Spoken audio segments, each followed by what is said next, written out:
承袭传统文化，现年78岁退休音乐老师谢福祥，2005年2月成立美浓混声合唱团，发扬在地客家歌谣。成员大部分都是退休老师，那么我们每个礼拜4的晚上练2个钟头的时间啊。经年累月的练唱，不止歌艺精进，团员们间更是培养出好交情。虽然见面时间不长，但是只要有事情，一通电话或者是一句话，马上就聚集起来了。那个感情是让人很融化的。好久不见，很久没看懂了。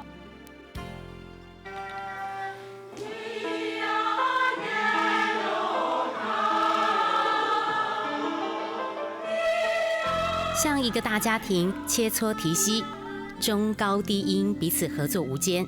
这样的天籁美声让各地邀约不断，他们的足迹也踏遍全世界。已经将近10年来，非常的丰富。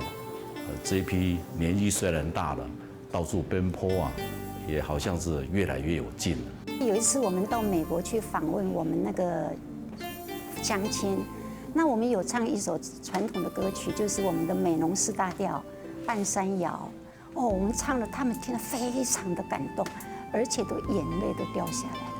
大高雄地区的歌唱比赛呢，我们每次几乎呢都是拿到很好的成绩了，所以就一直到现在就成长到现在这样。努力受到肯定，这是介绍客家的美一个重要动力。未来他们将持续用歌声带着客家走向世界，也让世界看见客家。上课喽！喊叫莫看懂了，喊叫莫看懂了，喊叫莫看懂了。